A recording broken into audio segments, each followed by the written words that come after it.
Inicialmente agradecemos a deputada Jo Moraes, ela vai continuar conosco aqui.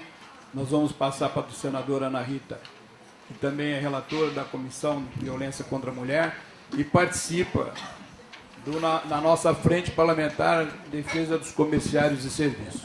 A palavra à senadora Ana Rita. E eu já fiz aqui, viu, senadora, um convite para que a nossa deputada se integre na nossa frente parlamentar em defesa dos comerciários.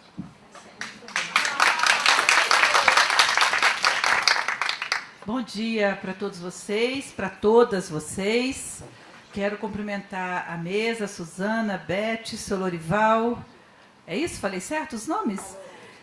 A nossa querida companheira, deputada Jo Moraes, que tem sido uma lutadora como parlamentar, como mulher, foi uma grande colaboradora na CPMI da violência contra as mulheres, presidindo os trabalhos, também visitando todo o país, né, juntamente comigo e com outras companheiras, e que nós temos a alegria de dizer que fizemos um bom trabalho. Não é isso, Jo?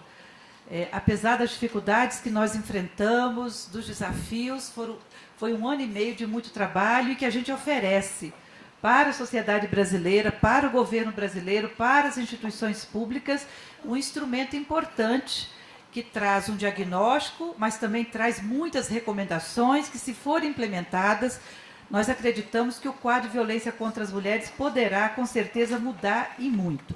Nós queremos acabar com a violência contra as mulheres. Essa não é uma tarefa fácil. É uma tarefa de todo mundo. É uma tarefa dos governos, do poder, do todo o sistema de justiça, mas também da sociedade. Então, é uma tarefa conjunta, coletiva, enfrentar a violência contra as mulheres, assim como enfrentar a violência contra a criança e adolescente, contra o idoso, contra pessoas com deficiência, contra a população LGBT, enfim, a violência contra o ser humano é uma tarefa de todo mundo, não é? Depende de políticas públicas, mas também depende de mudança de comportamento, mudança de postura, mudança de atitude por parte das pessoas, de um modo geral. E isso não é fácil, né? Até porque a gente vive numa sociedade extremamente machista, uma sociedade patriarcal, uma sociedade individualista, uma sociedade que ainda busca ter lucro acima de qualquer coisa, não é? Uma sociedade capitalista. Então, a violência, infelizmente, ela é um ingrediente, né, de todo esse contexto que nós vivemos. E a gente precisa mudar concepções, mudar comportamentos, postura, que passa por diversas áreas. Passa pela educação, passa pelo ambiente familiar, pelo ambiente de trabalho, passa pelas relações humanas que precisam ser alteradas, não é? Então, são mudanças profundas e muitas mudanças subjetivas, que não é apenas com uma lei que a gente resolve, não é? Mas depende muito da visão, do olhar de cada pessoa para que essa mudança possa ocorrer. Então, é um desafio de todos nós. E a gente não pode desanimar, achar que nós não vamos dar conta. Nós daremos conta, desde que assumamos conjuntamente esse grande desafio. Então, eu faço essa primeira introdução, mas eu quero dizer que é um prazer muito grande poder estar aqui com vocês.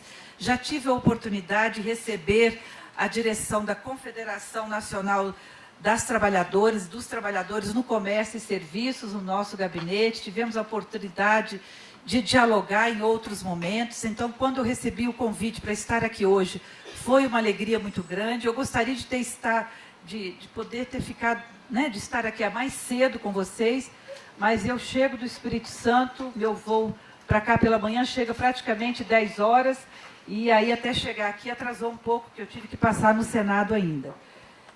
Mas eu quero aqui agradecer muito essa oportunidade. E até agradecer porque falar de um tema como esse, da violência, do enfrentamento à violência contra as mulheres, é muito importante, até porque nós estamos falando de uma categoria majoritariamente feminina, que é do comércio, não é? A grande maioria é composta por mulheres. E que nós sabemos que a violência, ela se dá também, né, no espaço de trabalho, no ambiente de trabalho. E aqui eu quero fazer um destaque, né, porque nós vamos falar um pouco da violência, dos trabalhos da CPMI, que buscou fazer uma investigação da violência contra a mulher no ambiente doméstico. Não é no ambiente de trabalho, mas no ambiente doméstico, que é uma realidade muito forte e é uma realidade que nos deixa cada dia mais preocupadas. Por isso eu trago aqui para vocês alguns dados, talvez seria até repetitiva, não sei se a deputada Jo falou um pouco sobre isso, mas vocês, como são militantes também, com certeza têm, mas eu trago alguns dados que eu acho importante colocar para vocês. A ONU, a Organização das Nações Unidas, estima que 1 em cada 3 mulheres no mundo sofrerá violência ao longo de sua vida. 1 em cada 3 mulheres. 1 de cada 3 meninas se casará antes de cumprir os 18 anos de idade. Aproximadamente 125 milhões de mulheres e meninas em todo o mundo sofreram mutilação genital feminina. O tráfico se converte cada vez mais em uma armadilha para milhares de mulheres e meninas que passaram a ser escravas em plena era moderna. Quando nós falamos de trabalho escravo, para muitas pessoas parece que isso não é uma realidade, mas é uma realidade tão forte em todos os lugares e no Brasil não é diferente. Tanto na área urbana quanto na área rural. E quando nós falamos na área urbana, nós estamos falando também do comércio, de pessoas que trabalham em situação análoga à de escravo. O estupro é uma prática generalizada, que é uma prática que acontece não só no meio da rua, não só durante a noite, quando a estudante sai da escola e vai para casa, mas acontece também no ambiente doméstico e acontece também no ambiente de trabalho. No Brasil, o número de estupros registrados em 2012 foi maior que o de homicídios dolosos, ou seja, quando há a intenção de matar. Segundo a 7ª edição do Anuário Brasileiro de Segurança Pública, que nos traz essa informação, o país registrou 50.617 casos de estupros o ano passado, em 2012, o que equivale a 26,1 estupros por grupo de 100 mil habitantes. O aumento é de 18,7%. Mulheres negras, isso que é importante registrar, mulheres negras entre 16 e 24 anos têm 3 vezes mais chances de serem estupradas que as brancas. E nós sabemos, eu acho que vocês vão confirmar aqui, que na categoria de mulheres comerciárias há uma presença muito forte, se não é a maioria, mas próximo disso, de mulheres negras que trabalham no comércio. O feminicídio, que é o assassinato de mulheres pelo simples fato de serem mulheres, nos traz cifras cada vez mais assustadoras. O Brasil é o 7º país que mais mata mulheres no mundo. Nos últimos 30 anos foram assassinadas mais de 92 mil mulheres. O estado do Espírito Santo, por exemplo, que é o meu estado, ele lidera o ranking, com 9,6 homicídios para cada 100 mil mulheres. Ficando em primeiro lugar, segundo lugar está o estado de Alagoas. Eu cito esses dados para reforçar, e aí parabenizar vocês também por esse evento, reforçar a data do dia 25 de novembro, que celebramos agora, no mês passado, que são extremamente importantes para chamar a atenção de toda a sociedade para o problema da violência contra as mulheres. Uma chaga que mancha a sociedade e que mancha a vida de todas nós mulheres. Mais do que isso, o 25 de novembro, ele serve para todas as mulheres reforçarmos o compromisso com a luta diária pelo enfrentamento à violência contra as mulheres. Eu digo que não só as mulheres, mas também chama a atenção dos poderes públicos e chama a atenção também dos homens. Muitos homens estão assumindo essa luta. no enfrentamento à violência contra as mulheres. Já existe em alguns estados, no meu estado, do Espírito Santo, no estado do Rio Grande do Sul, eu acho que no estado de Minas Gerais também, homens que estão se organizando pelo fim da violência contra as mulheres. A campanha do Laço Branco é uma iniciativa altamente importante e que foi instituída por lei, uma iniciativa da deputada federal Irine Lopes, que agora nós temos também, durante os 16 dias do ativismo, a campanha do Laço Branco, que é uma campanha patrocinada pelos homens, que as mulheres, junto com os homens, assumem, mas que chama a atenção dos homens no enfrentamento à violência contra a mulher. E o dia 25 de novembro, ele é celebrado em todo o mundo. Ele foi instituído pela ONU em 1993. Então, a data, ela foi escolhida para relembrar o assassinato, em 1960, pelo governo do ditador Trujillo, da República Dominicana, onde ele mandou matar 3 irmãs, a Minerva, a Pátria e Maria Teresa, organizadoras do movimento oposicionista, Las Mariposas. Ele achava que matando essas 3 mulheres, ele ia acabar com o movimento, que era um movimento feminista. E o efeito foi o contrário. Ele matou as 3 mulheres e o movimento cresceu e ganhou força mundial. Então, foi um efeito diferente. E eu quero também reafirmar que a violência contra as mulheres é uma violação aos direitos humanos. Apesar de uma vida sem violência ser um direito assegurado pela Constituição Federal, por convenções e tratados internacionais ratificados pelo Brasil, e pela Lei Maria da Penha, pelo Plano Nacional de Políticas para as Mulheres e pelo Pacto Nacional de Enfrentamento à Violência contra as Mulheres. Também quero reafirmar aqui que a CPMI da violência contra as mulheres, ela nos apresentou muitos desafios, né? Desafios que nós temos pela frente para erradicar de uma vez a violência contra as mulheres. A CPMI, ela foi criada para poder apurar a violência no âmbito doméstico. Por que nós resolvemos criar a CPMI? Porque nós partimos do pressuposto que temos uma legislação, como é o caso, por exemplo, da Lei Maria da Penha, uma legislação que foi criada a partir da participação das mulheres, da reivindicação das mulheres, dos movimentos de mulheres, e é uma lei hoje muito importante. É a 3ª lei mais importante do mundo no enfrentamento à violência contra as mulheres. E nós podemos fazer essa afirmação sem a menor dificuldade, sem a menor dúvida. É uma lei muito importante. Mas, no entanto, ela ainda não é suficiente para garantir que as mulheres parem de ser violentadas. Vocês aqui levantaram essa reflexão. Aonde é que está o problema? O problema está na lei? Será? Ou o problema está em outro patamar? Foi por isso que nós criamos a CPMI, para ter uma resposta sobre isso. Por que o Brasil, que tem uma legislação tão importante, tão boa, e junto com ela um conjunto de legislações, inclusive o Código Penal, ainda continua sendo um país que mata suas mulheres? É o 7º país em homicídio contra as mulheres.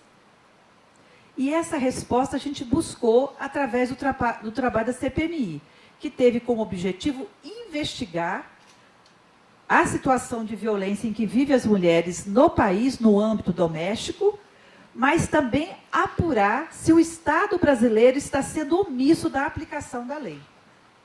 Qual foi a conclusão que nós chegamos? Nós chegamos à seguinte conclusão.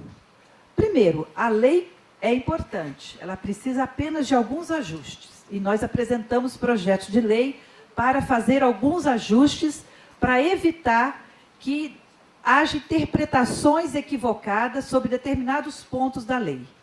Mas a grande conclusão que nós chegamos é de que há muita omissão na aplicação da lei por parte de todos os poderes. do Poder Executivo, de todo o sistema de justiça, por parte do Ministério Público e por parte das defensorias públicas. Existem problemas em todos os lugares. E aí nós fizemos, a CPMI assumiu esse trabalho com muita disposição. Nós visitamos 17 estados da Federação Brasileira, mais o Distrito Federal, fizemos diligências aos equipamentos públicos de atendimento às mulheres, fizemos audiências públicas nos estados visitados e audiências públicas aqui em Brasília, convidando ministros e representantes dos órgãos federais, fizemos pedidos de informação para todos os poderes públicos, tanto da União, né, em âmbito federal, quanto dos estados. Enfim, buscamos o máximo de informações. Os movimentos de mulheres colaboraram muito com os trabalhos da CPMI, fazendo dossiês nos seus estados e nos entregando dossiês com diagnóstico, com casos concretos relatados e com sugestões também. Com base nisso tudo, nós construímos um relatório com 1.045 páginas, que traz 73 recomendações gerais e diversas recomendações para os governos de estados e para os poderes, para o Ministério Público, para as defensorias públicas. De um modo geral, nós vimos que não existem varas especializadas e nem juizados especializados suficientes. Na maioria dos estados é insuficiente o número de varas e de juizados. Nós vimos que toda a rede de atendimento por parte do Poder Executivo é insuficiente. Delegacias especializadas funcionando precariamente, com falta de pessoal, falta de estrutura física, delegacias que não têm telefone para poder a delegada acionar uma viatura, não tem carro, não tem combustível. Nós vimos que casas-abrigo funcionando de forma muito precária, sem que haja um trabalho com essas mulheres e com seus filhos, para que elas possam retomar a sua vida de forma autônoma, né, para que elas possam realmente recompor toda a sua vida e reiniciar em um novo patamar. Nós vimos que os centros de referência também não têm uma equipe multidisciplinar a contento para atender essas mulheres. Nós vimos que onde existem os serviços, mesmo com esta precariedade toda, eles estão muito mais localizados nas regiões metropolitanas, que nos interiores, nas cidades do interior, não existem serviços de atendimento às mulheres. Então, as mulheres que moram nas áreas rurais, nas florestas, nas regiões ribeirinhas, nas comunidades indígenas, nas comunidades quilombolas, elas estão longe de ter um atendimento adequado. Por parte do Ministério Público, nós vimos que há interpretações equivocadas por parte também de procuradores, na hora de apresentar uma denúncia, muitas vezes não entendem que aquela situação merece fazer uma denúncia sobre aquele caso. Vimos que a mulher chega na delegacia, faz o registro e o processo começa a andar. E o Ministério Público tem que oferecer a denúncia para que o juizado possa se manifestar, a denúncia não chega. Vimos também que há carência de profissionais nos ministérios públicos, nas defensorias e no próprio juizado.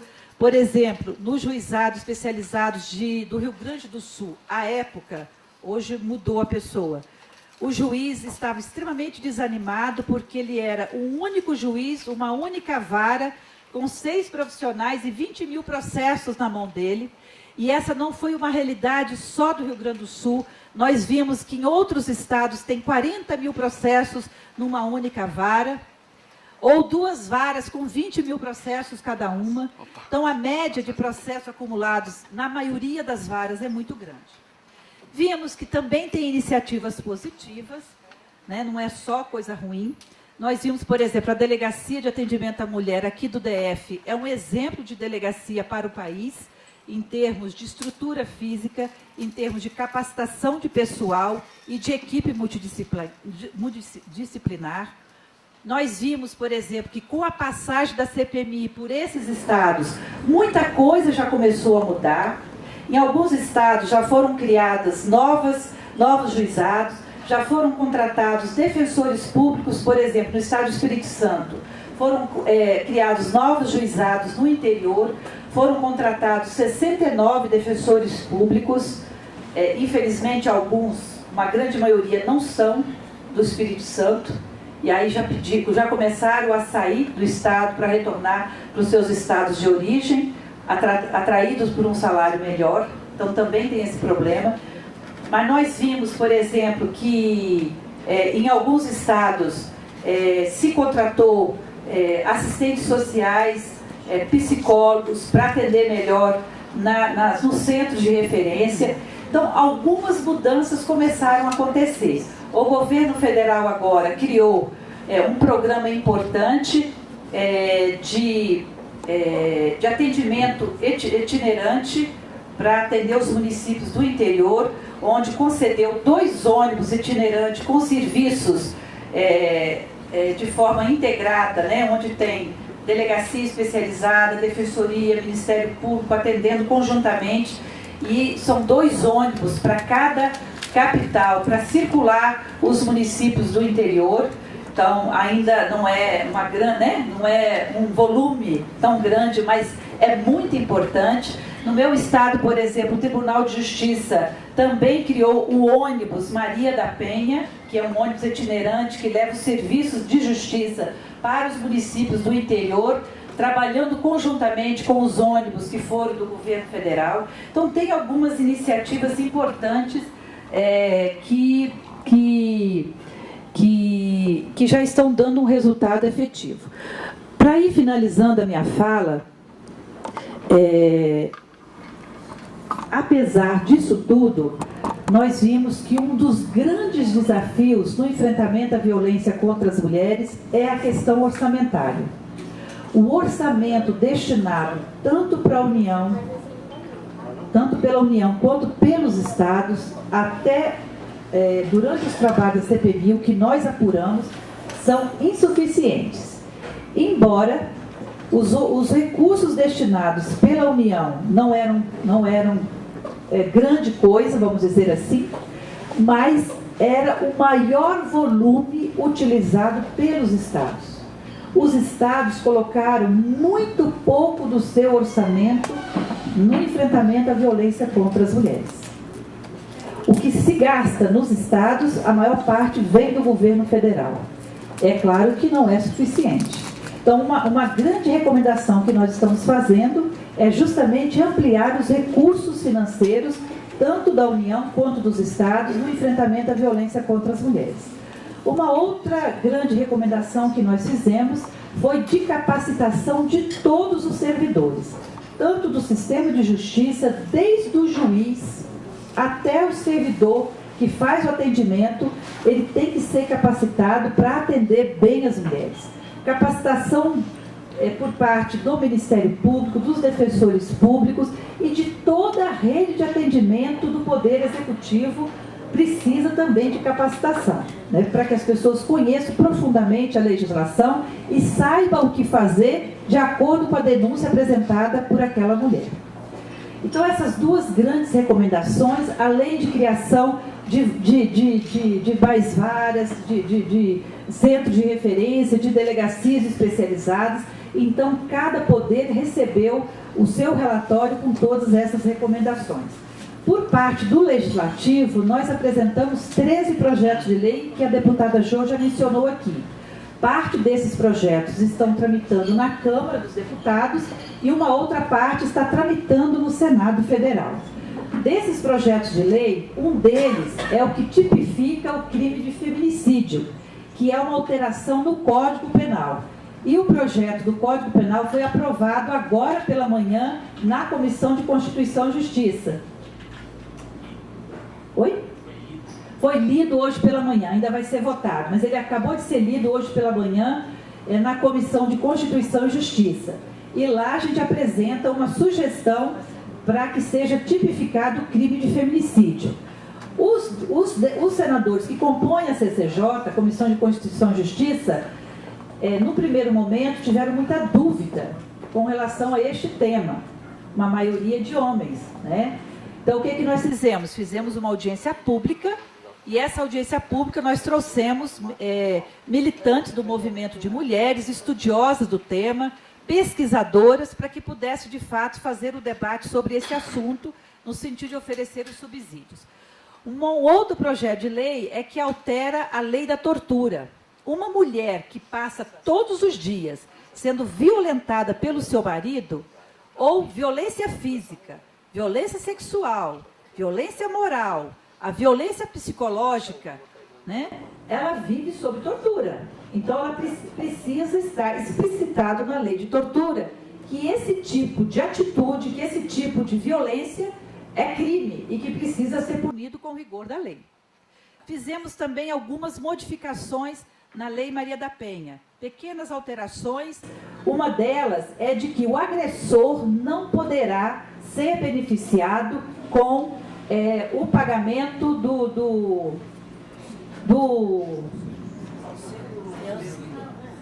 fiança. Ele não poderá pagar fiança.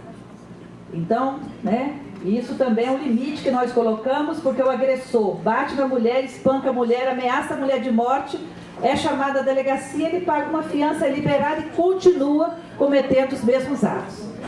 Então, esses são alguns dos projetos que nós apresentamos, entre outros. Tem um projeto que cria o Fundo de Enfrentamento à Violência contra as Mulheres, para que possamos receber recursos não só públicos, mas recursos também privados, para que tenhamos um volume maior de recursos no enfrentamento à violência contra as mulheres.